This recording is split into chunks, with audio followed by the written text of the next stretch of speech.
We're back on a Saturday morning with a personal look at former President George H.W. Bush from someone who knew him best, his granddaughter, Jenna Bush Hager.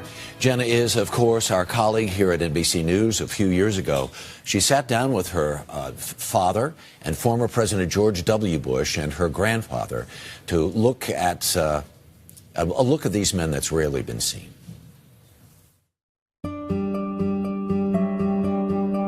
First and foremost, he was a great father. It is the part of a president's story best told by his son.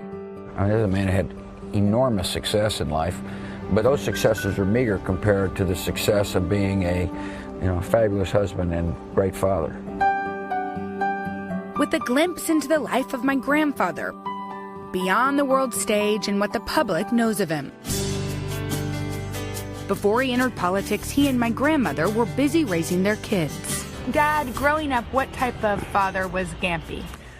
Well, he set the boundaries, but he was never one that tried to impose his will on us. Because of the way he raised all of us, we admired him greatly. So when you were raising your kids, what type of things did you want for them? Wanted all the best.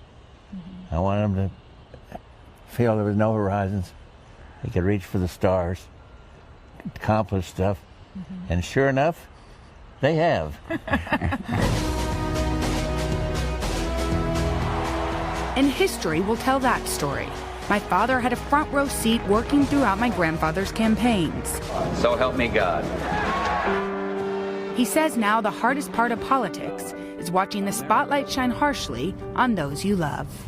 Dad, when you watched as he was a president, Yeah. you would turn on the television to hear critics talk about him. Yeah, it made me angry, and I wasn't disciplined enough not to watch television.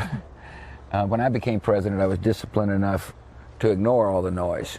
But when he was president and people criticized him, I didn't like it. But it helped thicken my hide for when I became president, because criticism of my dad was a heck of a lot more difficult for me to handle than criticism of me. What about you, though, Gamps, when you heard people? Same thing. I did not like it. I knew by then that it goes with the territory, but it's your own son. It's hard to take. Dad, when in 1992, when Gampy lost. Yeah, it was an unhappy moment.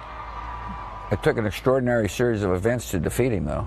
But we all, of course, fed off of his graciousness in defeat. It is a lesson in grace and fortitude. It didn't work out quite the way we wanted.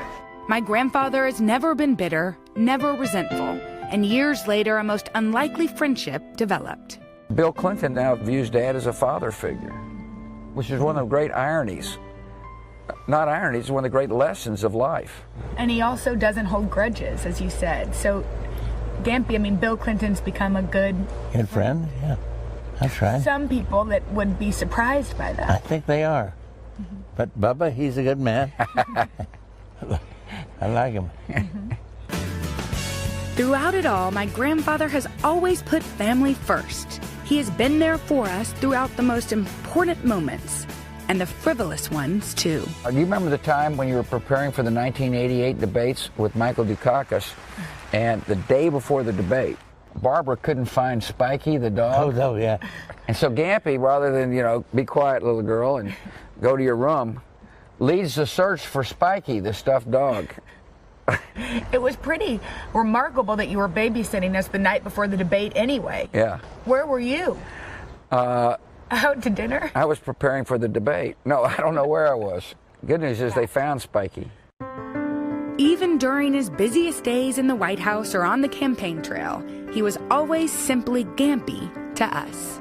I don't know if you remember in 1984 when you came to Midland, Texas, and Jenna came on the stage and kept lifting up her skirt in front of the crowd, drawing attention to yourself. Yeah. That was 4. But you did put on quite a show, though. And Dad, of course, was very tolerant. You were tolerant, Gamps. You were a great grandfather. You are a great grandfather. It's so sweet. My grandfather considers serving his country his greatest privilege, his family the ultimate gift. And now my dad offers a loving tribute to his father. A kind of question people ask all the time is, who's the most influential president, or what, you know, and like, well, there's no contest. George H.W. Bush. Would you say the same thing about him? Unconditionally. I've been good all morning, and then I get a little tear. I hear Jenna's voice. So I have to tell you, just yesterday, this time yesterday, Jenna and I were talking about our grandparents, and she was telling me how this is going to be a tough holiday because it's the first holiday without her grandmother, and now this. And look, her sister, her twin, just got married. They wanted him to be there. He was able to be there, and no matter how much, you know, you're prepared for it, you're just never really prepared. So love you, Jenna. We'll be right back after this.